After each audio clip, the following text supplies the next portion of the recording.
Ok, pues bueno, vamos a continuar con nuestro estudio del libro de Juan.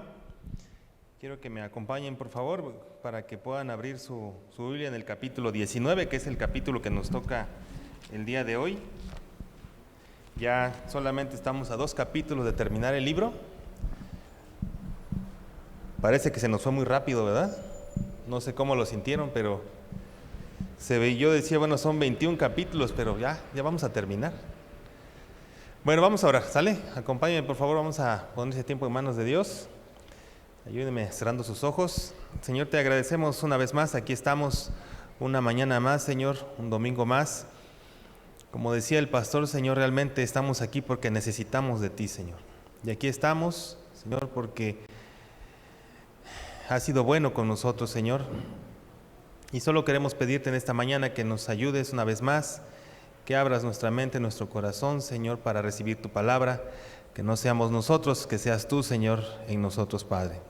Te damos gracias una vez más en el nombre de Jesús. Amén. Ciertamente, como decía el pastor, pues no sé las razones que cada quien pueda tener, pero la principal es esa, ¿no? Todos necesitamos del Señor y queremos aprender más de Dios. Y qué mejor que estudiando su palabra. Este ejercicio que estamos haciendo es muy interesante, muy importante. Yo les comentaba en alguna otra ocasión que al estar estudiando el Evangelio de manera consecutiva, podemos empezar a conocer al Señor Jesucristo, ciertamente como Dios, hombre aquí en la tierra, pero podemos y conocimos realmente al Señor, la forma de ser de Dios, el corazón que tenía, la compasión que mostraba, cómo hablaba, cómo se comportaba ante las autoridades, ante sus hermanos, ante a los judíos, ¿no? La forma en la que el Señor demostraba lo que el Dios Padre le dijo que hiciera aquí en la tierra, ¿no? No sé si recuerdan, hubo muchos pasajes que vimos donde había un milagro y siempre había una enseñanza, y lo que siempre le contestaba o le decía a los judíos cada vez que le cuestionaban era que no eran sus obras, que eran las obras que el Padre le había mandado hacer, ¿no? Y en este capítulo vamos a ver la obra principal por la que el Señor vino aquí a la tierra, ¿no? Este capítulo 19 pues tiene como título evidentemente la Pasión de Cristo, porque es aquí donde vamos a observar y vamos a leer cómo Juan narra, explica y demuestra, ¿no? Lo que el Señor hizo al final de sus días aquí en la tierra. No quiero que perdamos de vista el versículo 31 del capítulo 20, donde dice: pero estas cosas se han escrito para que creáis que Jesús es el Cristo, el Hijo de Dios, y para que creyendo tengáis vida en su nombre. Este versículo, yo recuerdo que el pastor lo compartió desde el capítulo 1, me acuerdo, o incluso antes, porque este es el propósito y es el enfoque del Evangelio de Juan específicamente. Dice aquí que estas cosas se han escrito para que creáis que Jesús es el Cristo. Ese fue el principal objetivo de Juan. Y en este capítulo lo vamos a ver repetidamente cómo Juan siempre dice y narra para que se cumpla la Escritura, para que se cumpla la Escritura. Y esto sucedió para que se cumpla la Escritura, porque está enfocado, Juan, a demostrar esto que dice aquí, para que estas cosas, dice, se han escrito para que creáis que Jesús es el Cristo. Por eso es que siempre enfatiza Juan en su evangelio y en este capítulo en especial que las cosas que están sucediendo y que Juan está describiendo y narrando es para esto, para que creamos que Jesús es el Cristo y que a través de la vida y de la acción de la cruz se cumplían las profecías. Por eso vamos a ver cómo siempre dice para que la Escritura se cumpla, ¿no? Y es muy interesante porque los otros 3 evangelios, que son sinópticos, son distintos a en este sentido. Los otros 3 evangelios narran otros aspectos incluso de la crucifixión, incluso de la interacción que hubo con Jesús y Pilato, ¿no? Incluso en el libro de Lucas, ahí nos describe que Pilato mandó a Jesús con Herodes, ¿no? Herodes Antipas, y en los otros 3 evangelios no. Recordemos de dónde venimos en el capítulo 18. Vimos que Jesús fue arrestado, lo llevaron a la casa de Anás, que no era el sumo sacerdote, que era el suegro, ¿se acuerdan? Primero lo llevaron allá y ahí lo interrogaron. Y después Anás lo mandó con Caifás a la casa del sumo sacerdote, y ahí también lo tuvo Caifás. Finalmente, después de haber hecho un semijuicio, según nos narran los otros evangelios, lo trasladan y se lo llevan a Pilato. Y Pilato, cuando llega Jesús con ellos, era de noche. Recuerden que nos comentaba Brian la semana pasada que era madrugada, pues, ¿no? Estaba realmente amaneciendo. Lo llevan, Pilato lo recibe, Jesús lo presentan y les dicen que, pues, ¿qué ha hecho, no? Y ellos le dicen que lo llevan ahí porque en su ley ellos no podían matar, ¿no?, a nadie. Por eso lo llevaban ante la autoridad en ese momento en Jerusalén. Recordemos que Jerusalén e Israel estaba, como parte de toda Asia y Europa, estaba gobernada por el Imperio Romano. Entonces había un encargado del César ahí, que era Pilato, y había otra persona en la parte de arriba de Galilea, que era Herodes Antipas. Y en ese momento se lo llevaron a Pilato. Es curioso porque Pilato lo recibe, tiene este diálogo con Jesús, en el cual el Señor le dice que su reino no es de este mundo, ¿se acuerdan? Y que le dice que los que son de la verdad los siguen, y le dice Pilato, ¿y qué es la verdad? Y sale y le dice a los judíos, yo no hallo, ¿no?, ningún problema y ningún delito en este hombre. Y entonces es ahí donde Lucas nos narra y dice que cuando escucharon que era un Galileo, Pilato lo manda con Herodes Antipas. Y ahí Herodes también lo interroga, no le encuentra nada y lo regresa con Pilato. Y es cuando al final del capítulo 18, los judíos le piden a Pilato que suelte a Barrabás, ¿se acuerdan? Y entonces vuelve a entrar una vez más Pilato con Jesús, después de que ya había dicho en una ocasión que no había encontrado delito en él, Pilato, Y después de que regresa con Herodes, Jesús vuelve a ingresar a la torre, a la fortaleza de Antonia, allá al pretorio, y es ahí donde inicia nuestro capítulo 19, y es ahí donde inicia finalmente todo lo que el Señor va a sufrir, ¿no?, para llegar finalmente a la cruz. En este capítulo vamos a ver dos cosas. Es importante que nosotros como cristianos sepamos esta base teológica por la cual nosotros estamos creyendo y sabemos, ¿no?, cuál es nuestra fortaleza y nuestra fe. Ocurren dos realidades. La primera es todo lo que va a sufrir el Señor Jesucristo hasta morir en la cruz, todo lo que pasa, que parece que, y de hecho es, ¿no?, la muerte más terrible que pudo haber sufrido alguien en esa época, que es la crucifixión. Pero hay una realidad espiritual que es completamente opuesta a lo que parece que está pasando físicamente hablando. Porque físicamente el Señor Jesús está sufriendo, pero espiritualmente hablando hay una victoria. Y el enemigo está siendo derrotado, y allí está, en la cruz, está la victoria de Jesús, y está por lo cual ustedes y yo estamos en este lugar. Son dos realidades. Y vamos a verla, vamos a ver primero qué pasó físicamente y después qué pasó espiritualmente, ¿no? Si me pueden ayudar con la diapositiva, por favor. Vamos a contextualizar lo que está pasando, la que sigue, lo que está sucediendo en este momento, porque evidentemente hay un juicio o un supuesto juicio. Hubo dos, los judíos hicieron un juicio, lo encontraron culpable, los sumos sacerdotes lo llevaron con Pilato, y ahí se efectúa otro juicio, pero que está condicionado por una situación política, por una situación de conveniencias personales, ¿no?, y que finalmente desembocan a la muerte del Señor Jesucristo. Nada más para poder ubicarnos, a ver si se ve, sí, aquí está. De aquí, ese es el Monte de los Olivos, esto es Jerusalén. Primero lo llevaron, por aquí andaba la casa de Anás, por aquí la de Caifás, finalmente se lo llevaron aquí a un lado del templo. Este es el templo de Herodes en ese entonces. Aquí a un lado estaba la torre de Antonia. Aquí fue donde llevaron al Señor Jesús. ¿Pueden poner la segunda? Para darnos un contexto, esta es la torre de Antonia. Aquí es donde estaba Pilatos. Aquí a un lado es donde se desarrolla todo el templo. ¿Se acuerdan que decían que llegaron los judíos y se lo presentaron a Pilatos, pero no entraron porque estaban a punto de celebrar la Pascua? Se quedaron aquí. Aquí es donde está el pretorio. Aquí fue donde castigaron al Señor Jesús. Y aquí fue donde Pilato y los judíos tenían esta interacción. No podían entrar porque no se podían contaminar, porque estaban en el día de la Pascua, pues, ¿no? Este era el lugar. Ok, vamos a nuestro texto, capítulo 19, versículo 1. Dice del 1 al 3. Así que entonces tomó Pilatos a Jesús y le azotó, y los soldados entretejieron una corona de espinas y se la pusieron en la cabeza y le vistieron con un manto de púrpura y le decían, salve rey de los judíos, y le daban bofetadas.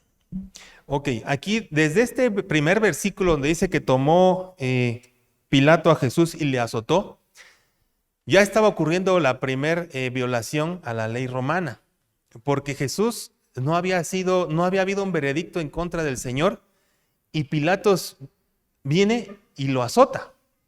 Y si ya hubiera habido un veredicto, el castigo hubiera sido el azotarlo.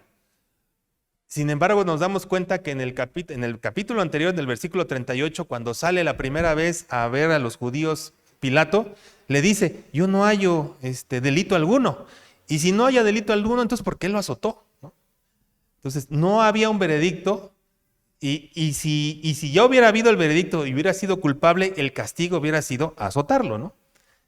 Sin embargo, como les digo, Pilatos lo encuentra inocente y de todos modos lo azota. Desde ahí vemos que estaba ocurriendo algo en Pilatos que lo iba a llevar al final a tomar esta decisión que tomó de entregarlo a los judíos. Pilatos tenía miedo.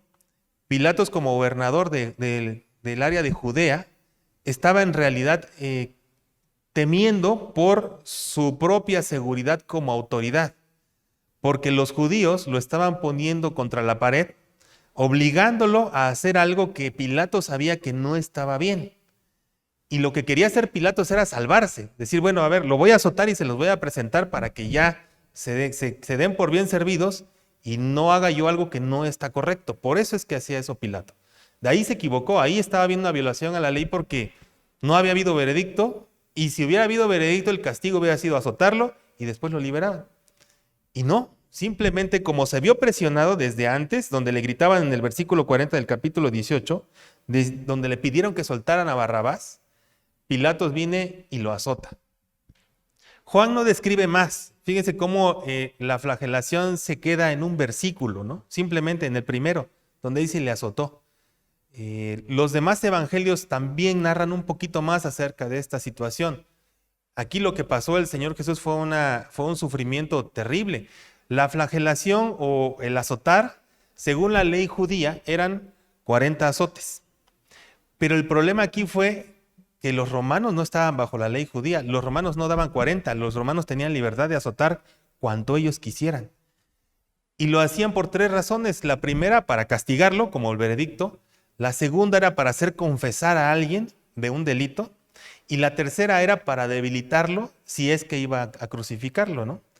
Ninguna de esas en ese momento estaba decidido y simplemente al Señor Jesús lo azotaron, ¿no? Ha habido muchas representaciones en películas y cosas de este tipo de lo que sucedió físicamente con el Señor Jesús, y sin embargo ninguna de esas representa en realidad realmente lo que pasó, ¿no?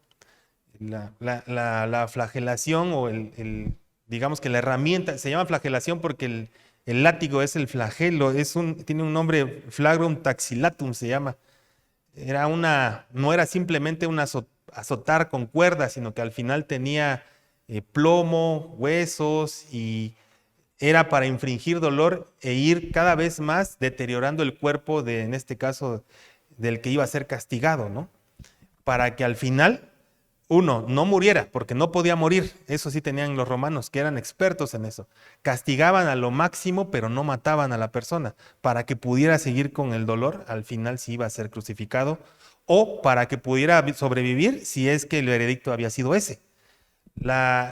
Lo que sufrió el Señor Jesús en ese tiempo, en ese pretorio, fue algo terrible para el cuerpo humano, pues, ¿no? Hay muchos estudios, ahorita no se los voy a comentar porque no es el punto, pero cuando termina esta situación de la flagelación, ahí narra en los versículos 2 y en el 3, donde dice que además los soldados, dice, entretejieron una corona de espinas y se la pusieron en la cabeza y lo vistieron con un manto de púrpura y le decían, salve rey de los judíos, y le daban bofetadas, ¿no?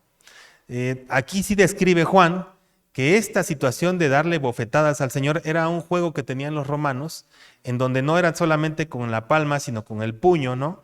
y le decían al reo que cerrara los ojos y que adivinara quién le pegó, pues, ¿no? Entonces jugaron con el Señor, no solamente lo ofetearon, le pegaron, y además tuvieron los romanos, en este caso los que ejecutaban este castigo, la curiosidad de armar una corona de espinas, ¿no? Yo estaba yo leyendo y decía, bueno, y finalmente todos conocemos la imagen, ¿no? O tenemos prefigurado cómo está el Señor con su corona y el rey de los judíos arriba, pero decía, bueno, no a todos les ponían esta corona, ¿no? Era una cuestión de burla para los judíos, porque ellos sabían que estaba siendo ejecutado porque se proclamó rey de los judíos, pues, ¿no? Y esta corona de espinas, imagínense, el hacer una corona de espinas, pues no es sencillo. El que la hizo se lastimó, o sea, finalmente no es que agarró un aro de acero y se lo puso, no. O sea, no les importó a los romanos o a la persona o los que lo hicieron lastimarse las manos para poder hacer esta corona y poder clavársela al Señor Jesús en la cabeza, pues, ¿no? Las espinas representan el pecado, ciertamente representan el pecado, porque allá en Génesis, ¿se acuerdan? Cuando Adán y Eva desobedecieron al Señor, cuando los saca del jardín, les dice, es Génesis 3:17, fíjense cómo les dice, si quieren ir para allá, yo se los leo.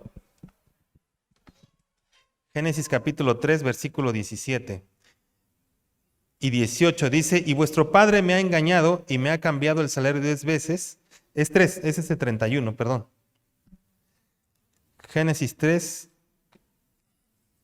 dice, y al hombre dijo, por cuanto obedeciste a la voz de tu mujer y comiste del árbol que te mandé diciendo, no comerás de él, maldita será la tierra por tu causa, con dolor comerás de ella todos los días de tu vida. 18, espinos y cardos te producirá y comerás plantas del campo. Eso fue lo que sucedió después de que desobedecieron a Dios, a Adán y Eva. Por eso eso representan las espinas, el pecado. Y eso es lo que estaban haciendo ahí.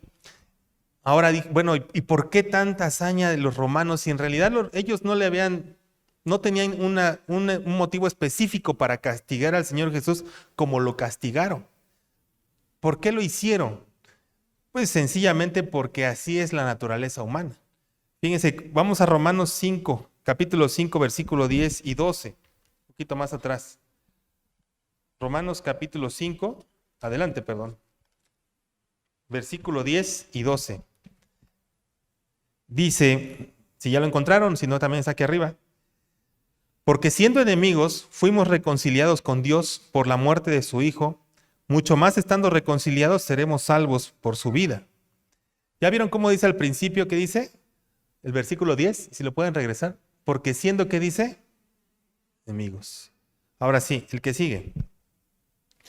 Dice, y no solo esto, sino que también nos gloriamos en Dios por el Señor nuestro Señor Jesucristo, por quien hemos recibido ahora la reconciliación.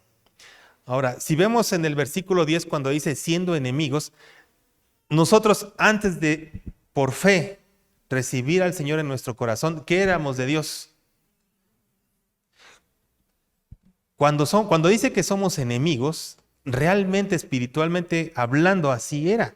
En una guerra, bando 1 y bando 2 son enemigos. Y cuando se encuentran, ¿qué hacen los enemigos? Tratan de infligir dolor uno hacia el otro. Por eso fue que los romanos hicieron esto con el Señor Jesús, porque eran enemigos de Dios.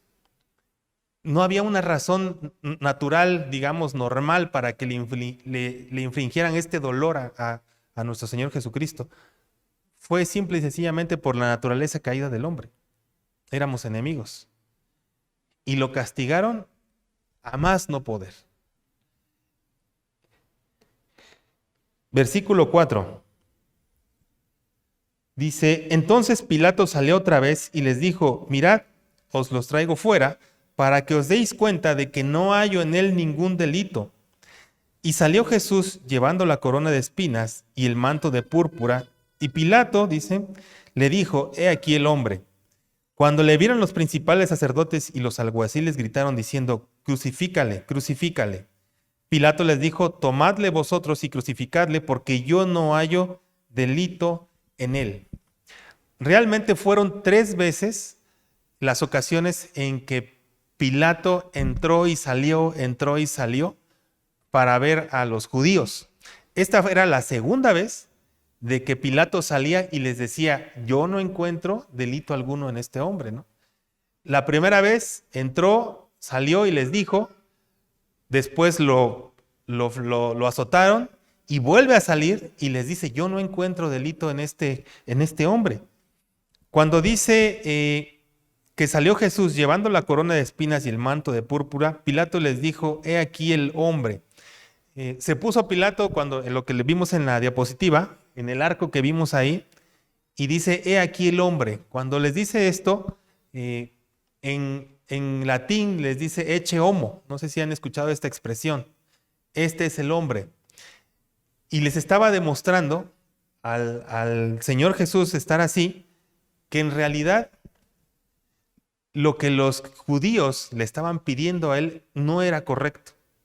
Y que él ya había provocado ese castigo en este hombre y que no era su rey o que no era como ellos pensaban. Por eso después cuando les dice, los principales sacerdotes y los alguaciles gritaron, crucifícale, les dice, tomadle vosotros y crucificadle. Pilato sabía que eso no lo podían hacer, porque por eso en primer lugar se lo habían llevado.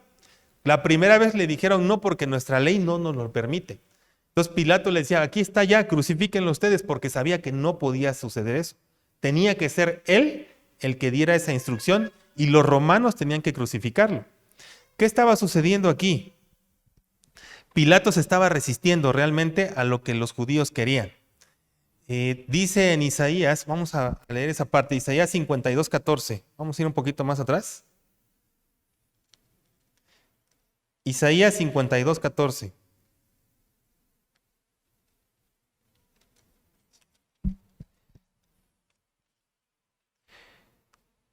Así como se asombraron de ti muchos, dice, de tal manera fue desfigurado su aspecto que no parecía hombre, y su figura no era como la de los hijos de los hombres. Dice aquí en Isaías que el Señor fue desfigurado y que no parecía, ¿qué dice? Hombre. Cuando Pilato sale y les muestra a los judíos y les dice, eche homo, aquí el hombre, así era como estaba el Señor Jesús, como dice aquí en el versículo de Isaías. Estaba desfigurado y no parecía hombre. Estaba realmente el Señor Jesús en ese momento físicamente a punto de sufrir un shock. Y ni aún así los judíos realmente entendieron lo que quería hacer Pilato, ¿no? Por eso es que dice ahí, ¿ya se dieron cuenta quiénes fueron los que gritaron en el versículo 6? Dice los principales sacerdotes y los alguaciles. Ellos eran los que estaban enfrente gritando y atrás estaba la multitud porque había bastante gente, ¿no? Ya en esa hora ya era de mañana, ¿no? Porque más adelante vamos a ver que a las 12 del día es cuando todo se termina. Y dice que el pueblo que estaba atrás de él y ellos azuzando decían, crucifícale, ¿no? Crucifícale. Y es curioso porque esas mismas personas, los que estaban atrás, 8 días antes, ¿qué habían hecho? Lo habían recibido con palmas, ¿no? Hosana, Hosana, bendito sea el Señor, Rey de los judíos, ¿se acuerdan? Y esos mismos, después, bastante gente, estaban ahora gritando, guiados por estas personas y pidiendo que se crucificara al Señor Jesús, ¿no? Se estaba llevando a cabo un choque de fuerzas ahí. Era una cuestión natural, una cuestión política, ¿no? En el que los que estaban ahí, digamos, provocando esta situación, en realidad estaban poniéndole la mano encima a Pilato. Parecía que Pilato era el que tenía la autoridad, pero realmente no la tenía. Estaba siendo presionado por los judíos para que él fuera el que diera la orden de matar a Jesús, y no ellos, ¿no? Seguimos, versículo 7. Dice, los judíos le respondieron, nosotros tenemos una ley, según nuestra ley debe morir, porque se hizo a sí mismo hijo de Dios. Versículo 8. Cuando Pilato oyó decir esto, tuvo más miedo y entró otra vez al pretorio y dijo a Jesús, ¿de dónde eres tú? Mas Jesús no le dio respuesta. Entonces le dijo Pilato, ¿a mí no me hablas? ¿No sabes que tengo autoridad para crucificarte y que tengo autoridad para soltarte? Respondió Jesús, versículo 11, no tendrías ninguna autoridad contra mí si no se te hubiera dado de arriba. Por tanto, el que me ha entregado a ti tiene mayor pecado.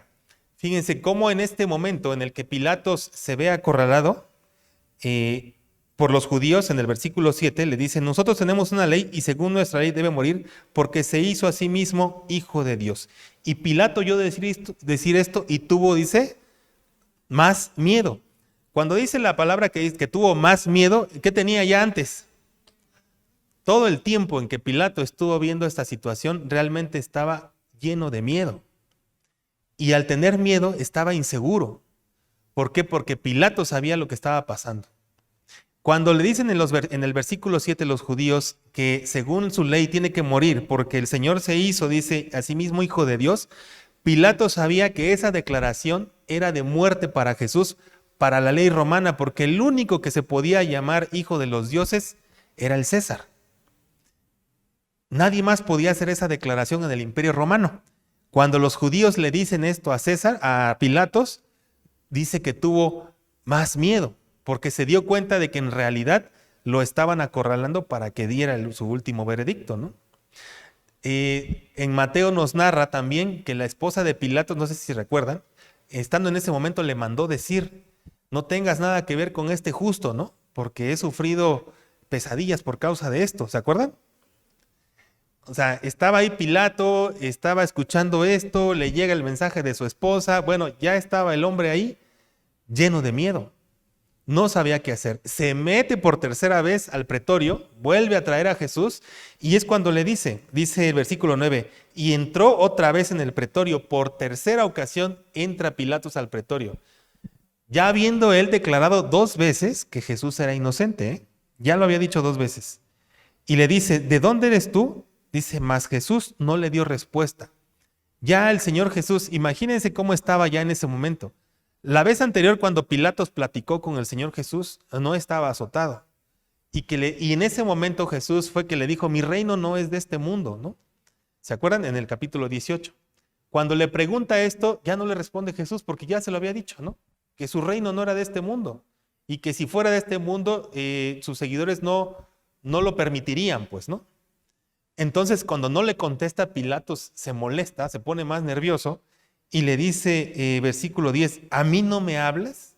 Como queriendo dar a entender su posición de autoridad, ¿no? Como diciendo, a ver, yo soy Pilato, soy el gobernador de Judea, ¿cómo te atreves a no contestarme, no? Le dice, ¿no sabes que tengo autoridad para crucificarte y que tengo autoridad para soltarte? Creo que ni Pilato se creyó lo que le estaba diciendo. Pilatos en ese momento no tenía ninguna autoridad. Si realmente hubiera tenido autoridad, como decía, porque le dice, ¿no sabes que tengo autoridad para crucificarte y para soltarte? Si realmente lo hubiera tenido, desde la primera vez que salió y dijo, este hombre no tiene nada, en ese momento, con la autoridad, lo hubiera soltado, ¿no? La segunda vez cuando lo azotó y dijo, no hallo en este hombre delito, pues lo hubiera soltado, ¿no? Él desde entonces había querido soltarlo, pero en ese momento había perdido toda autoridad. Y además le contesta el Señor Jesús en el versículo 11. Le dice, no tendrías ninguna autoridad contra mí si no se te hubiera dado de arriba. Por tanto, el que me ha entregado a ti tiene mayor pecado. Si de por sí Pilato ya tenía mucho miedo, había sido rebasado por los judíos, el Señor le dice, de todos modos tú no tienes ninguna autoridad contra mí, porque esa que tienes realmente te fue dada del cielo, ¿no? El Señor le estaba diciendo, todo esto que está pasando realmente es porque el Señor por su propia voluntad estaba ahí en realidad. Él sufrió esta muerte y muerte de cruz por amor, ¿no? La lucha que tuvo el Señor Jesús siendo hombre, estando ahí, realmente físicamente no la sufrió ahí. El Señor, esta lucha o esta humanidad que tenía, realmente murió en el huerto de Getsemaní. Allá fue donde estando en oración, ¿se acuerdan que oraba y le decía, Señor, ¿no? De ser posible, ¿no? Si puedes, que pase de mí esta copa, ¿no? Pero que no se haga mi voluntad, sino que se haga la tuya. ahí fue donde el Señor Jesús sabía lo que iba a pasar, ¿no? Sabía lo que el enemigo le iba a aventar con todo lo que tenía para poder hacerle el mayor daño posible. El Señor Jesús lo sabía. Sabía que iba a sufrir esa muerte. Y ahí estando en el Getsemaní, el Señor ahí entregó lo último que le quedaba a él en obediencia, pues, ¿no? Ya físicamente, cuando estaba a un lado de Pilato y que le contestó y le preguntaba, el Señor le dije, tú no tienes ninguna autoridad, la que tienes fue dada del cielo, ¿no? Y en realidad, el mayor pecado es los que te entregaron a mí, ¿no? Hay historiadores que piensan que se estaba refiriendo a Judas, pero en realidad no es a Judas, pues, ¿no? Se refería realmente a los judíos y realmente se estaba refiriendo, espiritualmente hablando, al pecado de toda la humanidad. La paga del pecado, ¿cuál era? Y él era lo que iba a sufrir en ese momento. Por eso es que le decía esto a Pilato. Pilato en ese momento ya no tenía ni para arriba ni para abajo, pues, ¿no? Ya no estaba ni pensando bien, pues, ¿no? Seguimos, versículo 12. Dice, desde entonces procuraba Pilato soltarle, pero los judíos gritaban diciendo, si sueltas a este, no eres amigo del César. Todo el que se hace rey se opone al César. En ese momento dice que Pilatos procuraba soltarle. Recuerden, ¿dónde estaban ellos? Estaban adentro del pretorio. Afuera se habían quedado todos los judíos, los alguaciles, los sacerdotes. Esto que platicó con él estaba adentro. Y dice que desde entonces procuraba, ¿qué? Soltarle. Lo que estaba pasando aquí y lo que se puede estudiar es que Pilato estaba buscando alguna ley, alguna situación que le permitiera a él no meterse en problemas y poder soltar a Jesús. Y al parecer se quedó ahí con Jesús todavía bastante tiempo, ¿no? Estamos hablando de horas, a lo mejor una hora, hora y media, procurando y buscando una solución para soltar a Jesús. Por eso que dice que procuraba soltarle. Y como no salía, en la parte de afuera empezaron a gritarle esto que dice el versículo 12. Dice, pero los judíos, dice, gritaban diciendo, si sueltas a este, no eres amigo del César. Se dieron cuenta los judíos allá afuera que en realidad lo que Pilato estaba haciendo era buscando la manera de soltar. Por eso es que decían, si lo sueltan, dice gritando, porque no lo veían. Estaban gritando todos para que oyera. Y dice, si sueltas a este, no eres amigo del César. Todo el que se hace rey, a César se opone. Le estaban presionando a Pilatos por donde más le dolía, ¿no? Poniendo al César por encima. Versículo 13. Entonces dice Pilato, oyendo esto, ¿dónde estaba Pilato? Adentro. Escuchó esto. Y dice, oyendo, llevó, dice, fuera a Jesús y se sentó en el tribunal en el lugar llamado el Enlosado y en hebreo Gábata. Finalmente, cuando los judíos gritan esto, Pilatos pierde todo el control, todo el sentido, se asusta, de por sí ya estaba asustado, y entonces toma a Jesús y sale finalmente por tercera vez a verlos, y dice que se sienta en este lugar, el Enlosado o el Gábata, que era la parte de adentro donde estaba el pretorio, y en ese lugar se sentaba cuando iba a dictar el veredicto, ¿no? Entonces, cuando los judíos lo ven que se sienta ahí, es porque ya se iba a terminar el juicio, el supuesto juicio, ¿no? Para dar el veredicto final, él como autoridad. Dice, era la preparación de la Pascua y como la hora sexta. La hora sexta romana es la hora gregoriana, son las 12 del día. Eran las 12 del día cuando sucedió esto. Imagínense, ya tenía desde la noche anterior que apresaron a Jesús, que lo llevaron a las dos casas de los supuestos sumos sacerdotes y lo llevaron con Pilatos. A las 12 del día, Pilato se prepara para dar el veredicto y les dice, entonces dijo a los judíos, he aquí vuestro rey.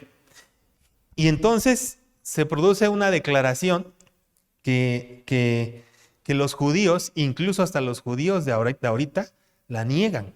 Porque en el otro evangelio, creo que es en el evangelio de Lucas, ellos dicen lo siguiente, fíjense cómo dice el versículo 15. Pero ellos gritaron, fuera, fuera, crucifícale. Pilato les dijo, ¿a vuestro rey he de crucificar?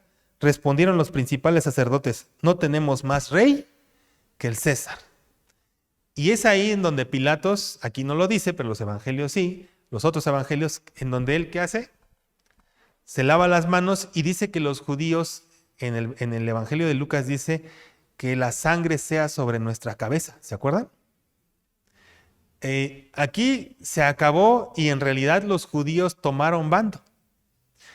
Imagínense ellos con su ley, o sea, los judíos, los alguaciles, los principales, los estudiados de la ley, ¿no? Los del Sanedrín, que sabían de arriba para abajo la Torá, diciéndole a Pilatos, nosotros no tenemos más rey que ¿quién? Que el César. Fue, digamos que esta declaración que hicieron los judíos, ahí realmente fue el acabose en el sentido de que desecharon por completo todo lo que ellos tenían y todos los años y los siglos que el pueblo judío había caminado y tenían a Jehová como su rey, digamos, como su Dios. En ese momento ellos lo hicieron todo a un lado y se pusieron del lado del César. Cuando Pilatos les dice aquí su rey y ellos dicen no tenemos más rey más que el César, ahí se terminó y los judíos, incluso los judíos, como les digo, ortodoxos de ahorita, niegan este versículo y niegan el otro versículo donde dice que la sangre sea sobre nuestra cabeza, que era lo peor que podían decir. Y entonces Pilatos finalmente dice en el versículo 16, así que entonces lo entregó a ellos para que fuese crucificado, tomaron pues a Jesús y le llevaron. Finalmente Pilatos se rindió y tomó su decisión.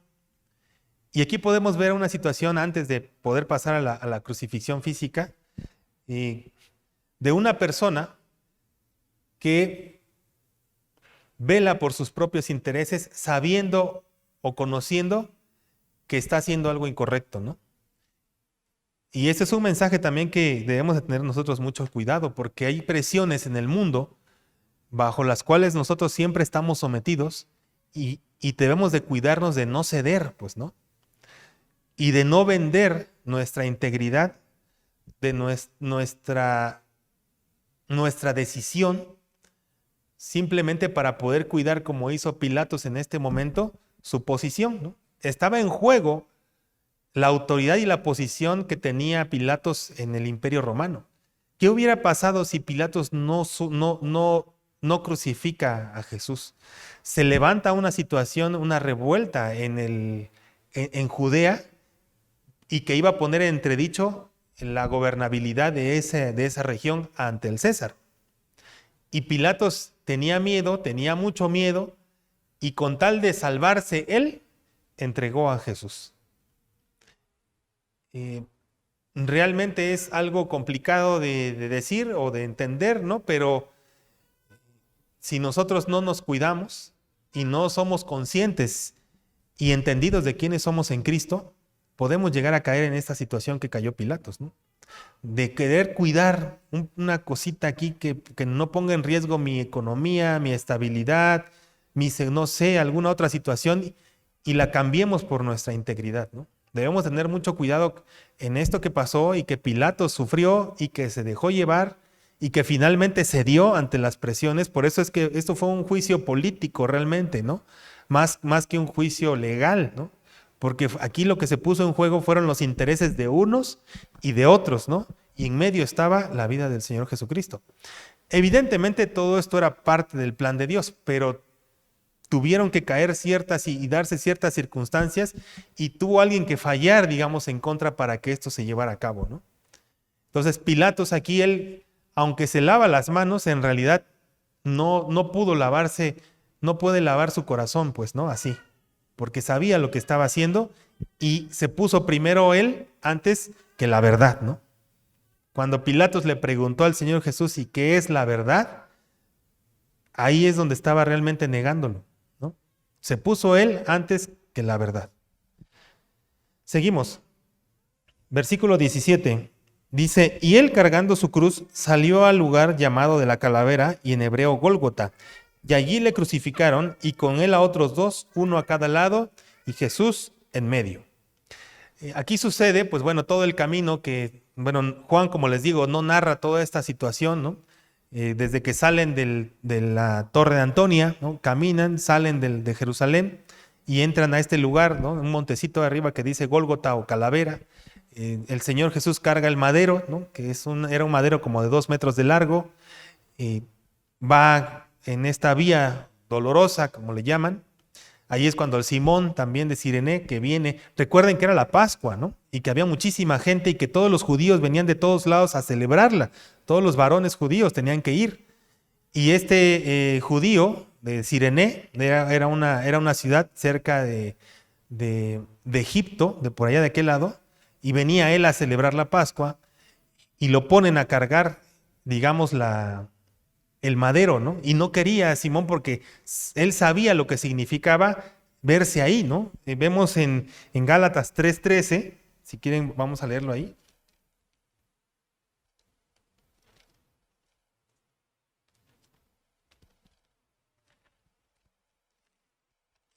Dice la palabra en Gálatas 3:13.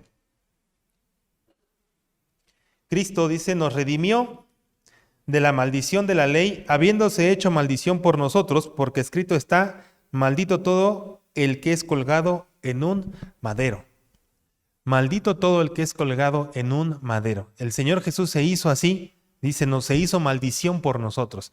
Este Simón sabía esta situación y por eso no quería, ¿no? Sin embargo, lo obligaron, lo ayuda a cargar, llegan allá a este monte, a este lugar, acuestan al Señor y lo crucifican, ¿no? Lo clavan de los tobillos, de las muñecas, lo ponen de lado y ahí lo cuelgan, ¿no? Esta muerte, como yo les decía, era la peor que podía sufrir un ser humano, porque en realidad la persona moría allá arriba, no por las heridas del tobillo, de las muñecas, sino moría por asfixia, porque la posición en la que se encontraba, cada vez que una persona que estaba ahí, alguna de los crucificados, quería respirar, tenía que alzarse para poder inhalar y volver a caer, ¿no? Entonces, cada vez que el alzarse, pues representaba apoyarse de las muñecas y apoyarse de los tobillos para poder impulsarse. Y como estaban clavados, pues evidentemente cada vez les costaba mucho más poder hacer este ejercicio, ¿no? De subir y bajar para poder respirar. Entonces, al final morían asfixiados, ¿no? Tardaban a veces 3, 4 o 5 días en morir. Era una agonía impresionante porque además era la sed, el hambre y la falta de aire, ¿no? Y en este caso el Señor Jesús venía de ser flagelado. Entonces, tenía realmente una condición humana, física, muy mala, ¿no? Y ya estando allá arriba, como dice aquí en el versículo, lo crucificaron junto con otros 2, ¿no? Ya sabemos los que estaban a su lado, el diálogo que tuvieron, todavía contestó el Señor Jesús, ¿no? A estas personas que estaban crucificadas, que le dijo, de cierto estarás hoy conmigo en el reino de los cielos, ¿se acuerdan? Está en los otros evangelios. Pero bueno, finalmente aquí Juan lo narra en 2 versículos nada más, donde dice que llevó la cruz, bueno, el madero, y lo crucificaron, ¿no? Porque aquí en realidad, como yo les decía, el énfasis del Evangelio de Juan es demostrar que el Señor Jesús, como dice en el versículo 38 que les dije, han sido escritos para que creáis que Jesús es el Cristo. Juan a veces no pone muchos detalles en esta situación del dolor que pasó el Señor Jesús, porque para Juan es importante que creamos y veamos la importancia de la figura del Señor Jesucristo, para que creamos que es el Cristo y creyendo tengamos qué fue lo que pasó ahí, ¿no? Entonces, el Señor Jesús está ahí arriba, está crucificado, dice el versículo 19. Escribió también Pilato un título y lo puso sobre la cruz, el cual decía Jesús Nazareno, Rey de los Judíos. Dice, y muchos de los judíos leyeron este título porque el lugar donde Jesús fue crucificado estaba cerca de la ciudad y estaba escrito en hebreo, en griego y en latín. Dijeron a Pilato los principales sacerdotes de los judíos, no escribas el Rey de los Judíos, sino más bien escribe, él dijo, soy el Rey de los Judíos. Respondió Pilato, lo que he escrito, he escrito. Al final, estando ahí, lo acompañaron todos los que pidieron crucificar al Señor Jesús, estaban ahí y Pilato manda escribir esto y le piden los judíos que quite eso, ¿no? Porque era como evidentemente una ofensa, ¿no? Es decir, el pueblo que ha sido conquistado, que es aquí, miren, aquí está su rey. Roma lo acaba de crucificar, ¿no? Y ellos no querían que esto estuviera así, sino más bien que dijera que él solito se autoproclamó. Pero Pilatos ahí sí se pone valiente, ¿no? Y dice, escrito está, lo que escrito es escrito. Y ya no lo cambió, ¿no? Entonces así se quedó. Pues en realidad ya no tenía demasiado sentido en el hecho de que Pilatos se opusiera o no se opusiera, porque lo que realmente valía la pena ya lo había dicho, ¿no? Que era mandar a matar al Señor Jesús. Seguimos. Cuando los soldados hubieron crucificado a Jesús, tomaron los vestidos de él e hicieron 4 partes, una para cada soldado. Tomaron también su túnica, la cual era sin costura, de un solo tejido, de arriba abajo. Dice, entonces dijeron entre sí, no la apartamos, sino echemos suertes sobre ella, para ver de quién será. Esto fue para que se cumpliese la escritura que dice, repartieron entre sí mis vestidos y sobre mi ropa echaron suertes. Y esto es precisamente lo que hicieron los soldados. Aquí se cumplió la escritura de Salmos 22:8. El Salmos 22:8 es lo que dice lo que viene aquí en el versículo 24, ¿no? Que estaban los soldados.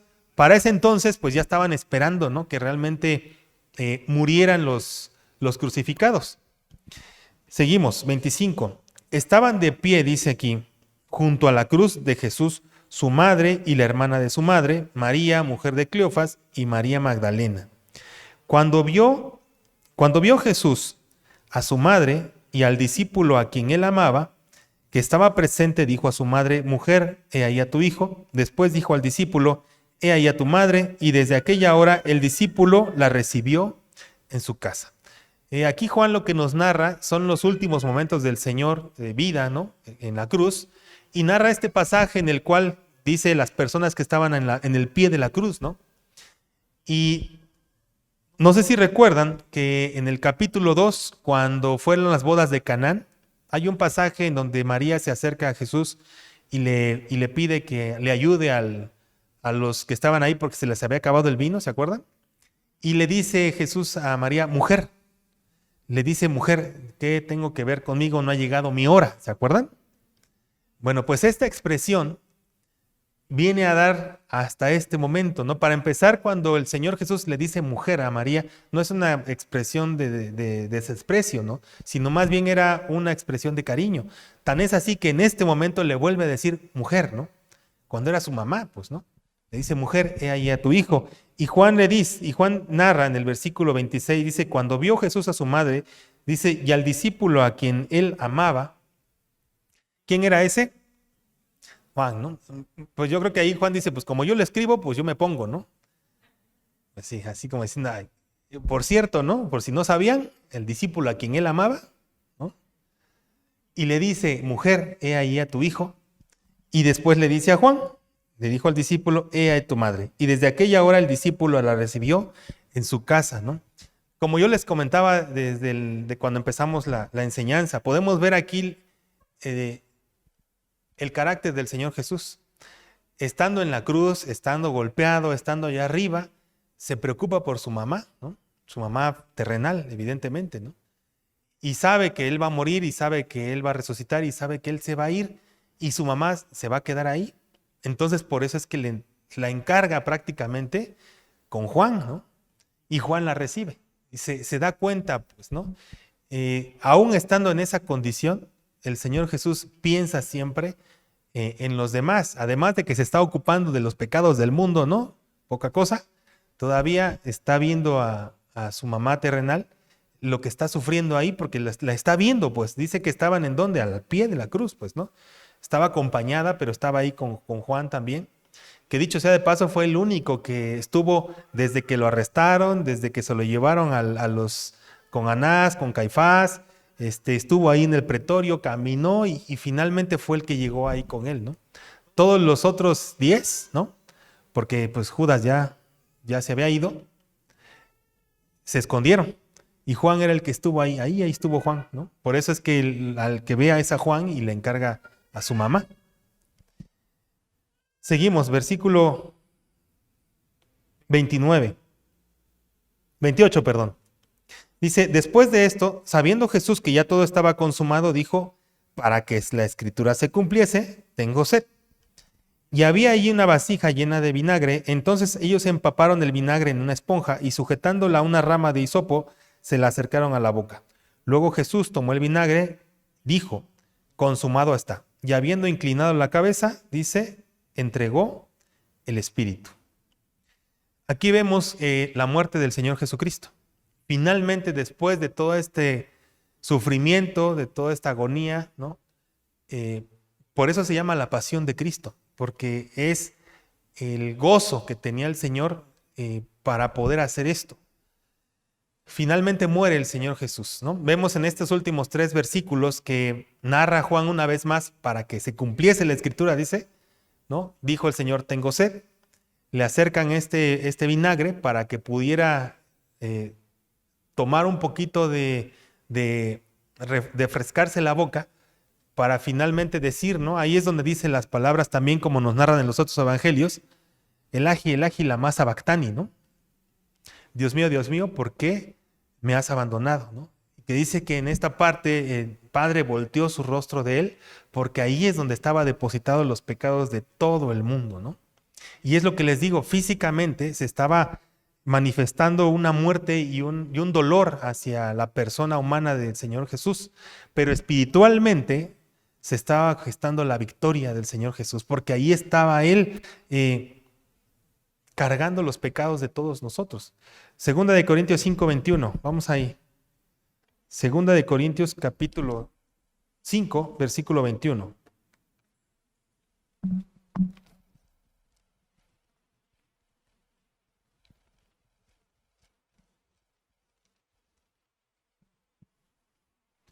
Dice, al que no conoció pecado, por nosotros lo hizo pecado, para que nosotros fuésemos hechos justicia de Dios en él. Otra vez, al que no conoció pecado, por nosotros lo hizo pecado. ¿Para quién? Para que nosotros fuésemos hechos justicia de Dios en él. Aquí es muy importante, hermanos, que tomemos en cuenta este punto y este momento en la historia, y no solamente en la historia humana, ¿no? Y que de ahí se partió el tiempo y empezó el ciclo de antes de Cristo, después de Cristo y toda esta situación. Es más bien para nosotros, para nuestra vida. Cada quien sabe el momento en el que llegó a los pies de Cristo. Cada quien conoce y reconoce el momento en el que la palabra de Dios entró a nuestra mente y vino a nuestro corazón y nosotros declaramos con nuestra boca que Jesús es el Señor, ¿no? ¿Y por qué podemos hacer esto por este punto? Como dice aquí en Primera de Corintios, el que no conoció pecado por nosotros se hizo pecado. Por eso es que el Padre volteó su rostro de él y Jesús en ese momento estaba solo. Y aunque el enemigo pensaba que estaba ganando, en realidad estaba perdiendo, porque él estaba siendo crucificado. En ese momento en Jerusalén se estaba llevando a cabo la preparación para la Pascua, para que los sacerdotes pudieran degollar a todos los corderos, a las palomas, a todos los que llevaban cada uno de los judíos para este sacrificio. En este punto se estaba llevando el sacrificio máximo para nuestras vidas, ¿no? Y les comento esto porque a veces es como muy triviado o de repente se nos olvida decir, sí, la cruz, ¿no? Y la crucifixión y murió por nuestros pecados. Pero yo no quiero que lo veamos como algo global, sino como algo personal. El Señor murió por nosotros, sí, pero murió por mí. Evidentemente murió por ustedes, ¿no? Pero yo tengo que ser consciente de lo que pasó ahí por mí. Ahí estaban todas las cosas que yo hice. Allá las cargó Él, pues, ¿no? Por eso es que dice, además, en el final del versículo, dice, al que no conoció pecado, por nosotros lo hizo pecado, para que nosotros fuésemos hecho justicia de Dios en él. ¿Por qué dice que para que fuésemos hechos justicia de Dios en él? Porque la paga del pecado es muerte. Y lo justo era que yo muriera, que tú murieras. Eso era lo justo, espiritualmente hablando. Pero el Señor tomó eso y dijo, no, yo voy a hacerlo. Y la justicia de Dios se tenía que cumplir, se cumplió en el Señor Jesucristo. Vamos a regresar a Isaías 53.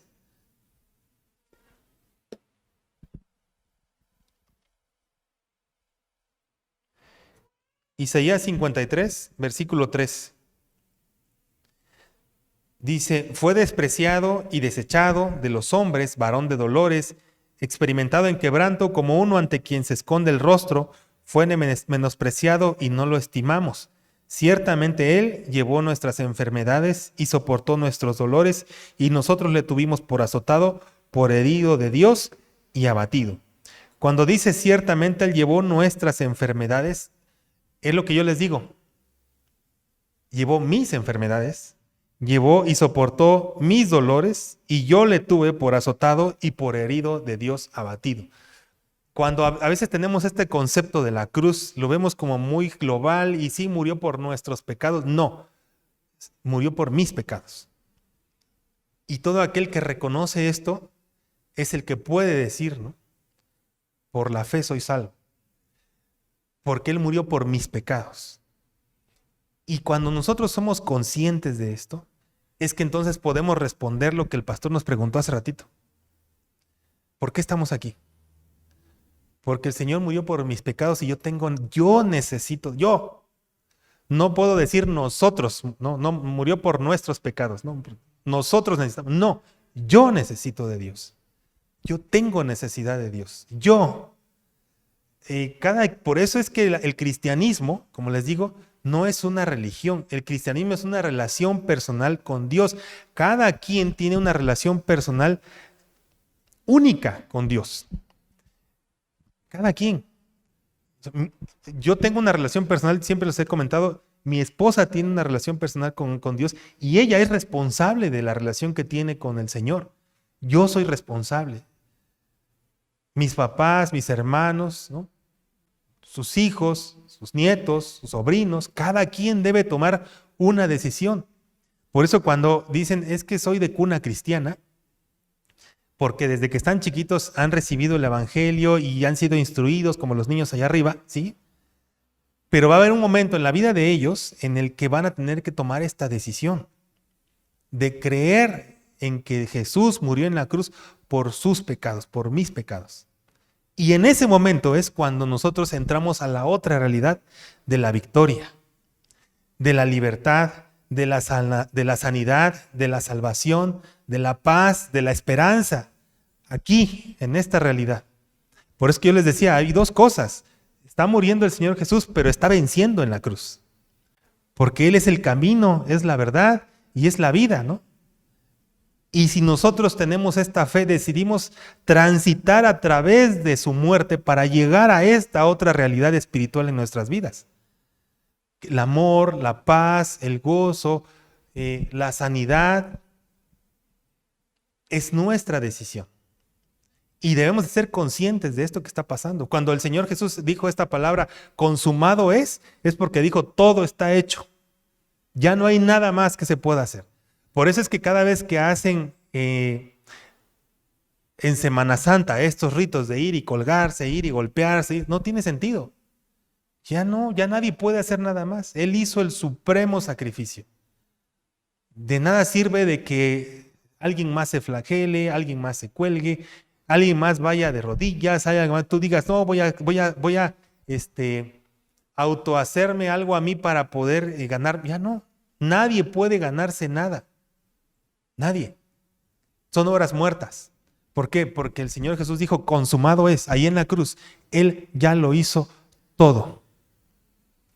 Y si nosotros somos conscientes de eso, entonces podemos decir, ¿no?, que Él es nuestro Dios, que Él es nuestro Padre.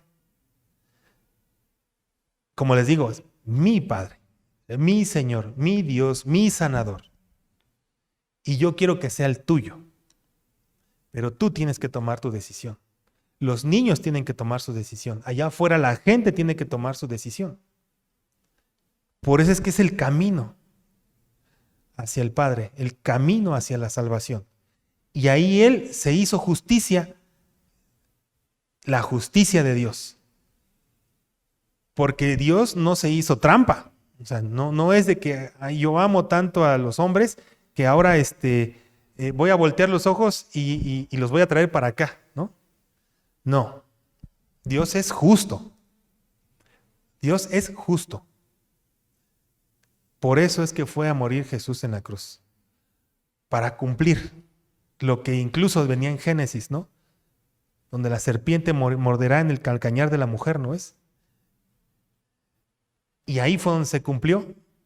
Y entonces se abrió, en ese momento narran los evangelios que se rasgó el velo, ¿se acuerdan? En el templo.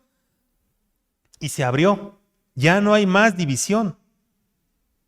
Ya no había más. Dice el Señor Jesús, consumado es. Versículo 5, estamos en Isaías.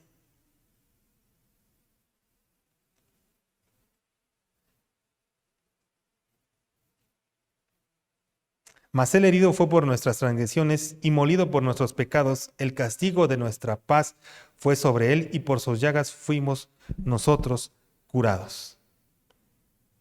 Es lo que les digo. Vamos a regresar a nuestro texto.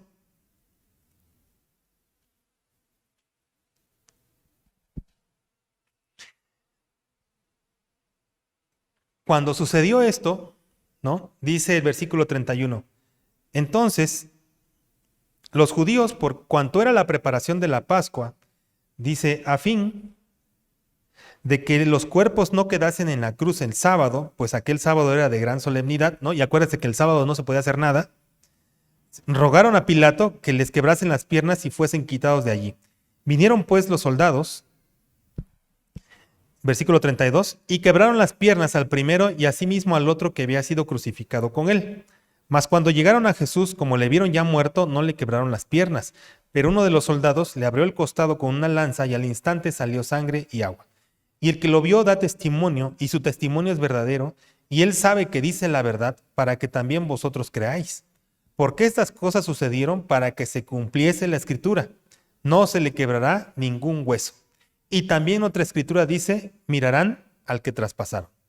¿Ok? Entonces, aquí lo que estaba pasando era que el tiempo estaba pasando, iba a terminarse el viernes, ¿no? Y estaban preparándose para la Pascua. Acuérdense que el sábado, pues era de guardar para ellos, ¿no? El Sabbat. Entonces quisieron apresurar las cosas. Como les digo, había personas que podían pasar ahí 3, 4 días. ¿Por qué? Porque podían aguantar más haciendo el ejercicio de levantarse y respirar y bajar. Cuando les quebraban las piernas, o sea, las rodillas, era para que ya no tuvieran fuerza y ya no pudieran hacer este movimiento. Entonces, al no tener ya las rodillas, ya no podían respirar, entonces iban a morir. Cuando se acercaron a Jesús, vieron que estaba muerto y entonces un soldado les dijo, bueno, asegúrate que murió. Y fue ahí cuando le traspasaron el costado, ¿no? Y donde dice ahí que, y al instante salió sangre y agua, ¿no? Evidentemente esto es un simbolismo de la salvación y de la limpieza que hay, ¿no? Y dice, y además sobre todo por como dice Juan, 2 veces lo dice ahí, para que la escritura se cumpla, ¿no? No se romperá ningún hueso y fue traspasado, ¿no? Entonces, seguimos. Dice, después de todo esto, José de Arimatea, dice que era discípulo de Jesús, pero secretamente por miedo a los judíos rogó a Pilato que le permitiese llevar el cuerpo de Jesús. Y a Pilato se le concedió, entonces vino y se llevó el cuerpo de Jesús.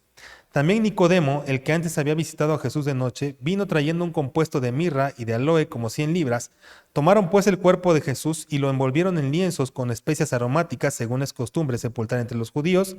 Y en el lugar donde había sido crucificado había un huerto, y en el huerto un sepulcro nuevo, en el cual aún no había sido puesto ninguno. Allí pues, por causa de la preparación de la Pascua de los judíos, y porque aquel sepulcro estaba cerca, dice, pusieron a Jesús. Ok, aquí termina nuestro capítulo. Ya para terminar, vemos esta última parte en la cual salen 2 personajes, y es muy interesante. Sale José de Arimatea y Nicodemo, ¿no? Se acercan a Pilatos para pedir el cuerpo. Normalmente las personas que eran crucificadas y que morían, ahí las dejaban, ¿no? Porque era una advertencia del Imperio Romano para que todo aquel que pasara viera, ¿no? Y pudiera ser advertido de que eso le podía pasar si hacían alguna transgresión.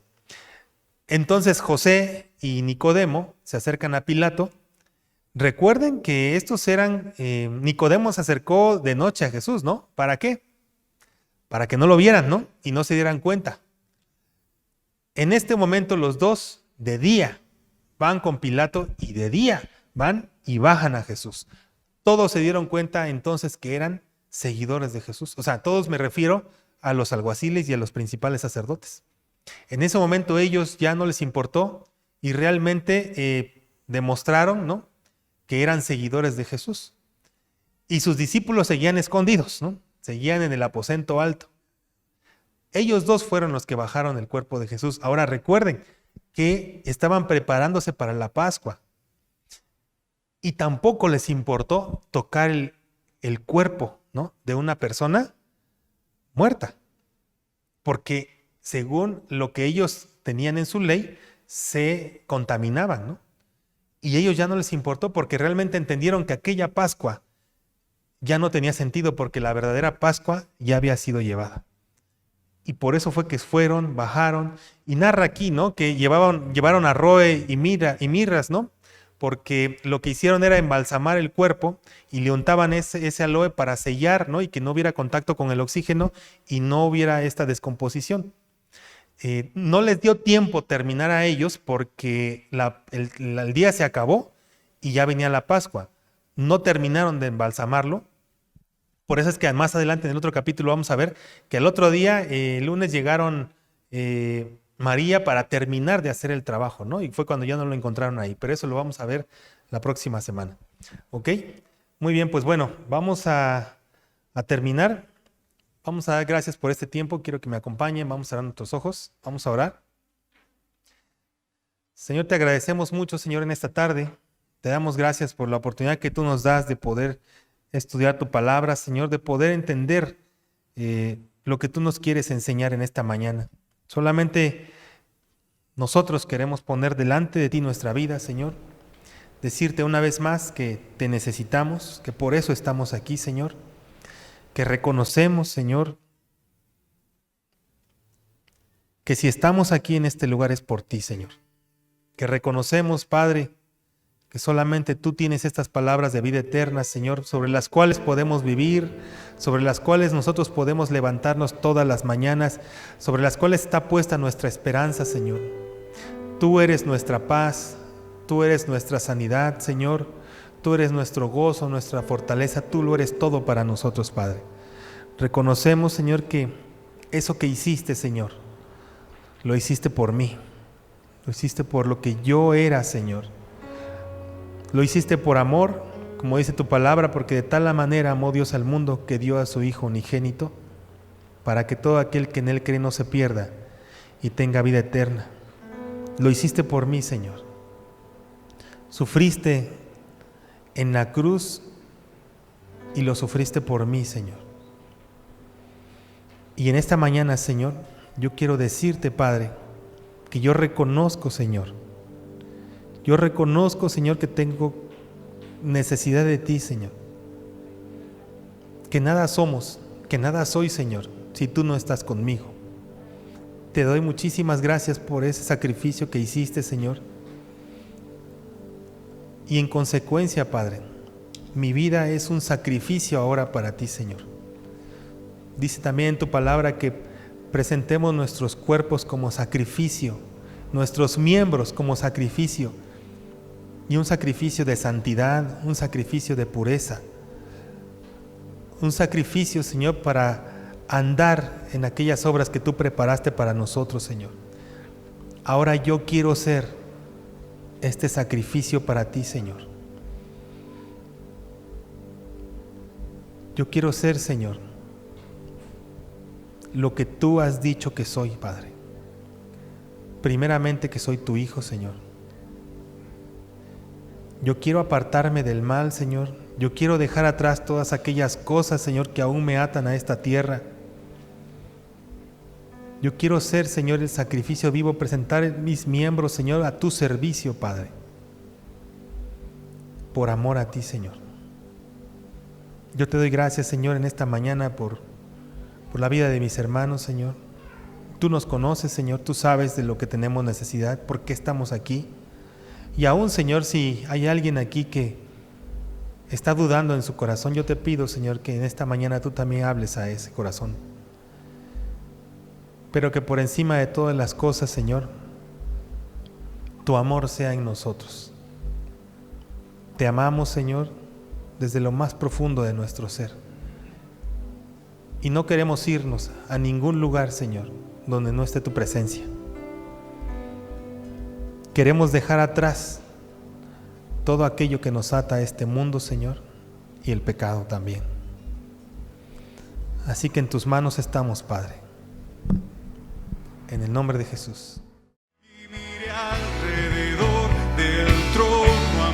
Hoy escuchaste un mensaje de amor. Deseamos ser de bendición a tu vida. Si deseas más información o asistir a nuestras reuniones de manera presencial, contáctanos en www.casadoracionoaxaca.com, en YouTube, Facebook o Instagram, @Casa de Oración Oaxaca, o envía un mensaje de WhatsApp al 951-651-7762. Recuerda, Dios tiene el control de todo. Cree y pon tu confianza en Él. Gracias por tu atención. Que Dios te bendiga.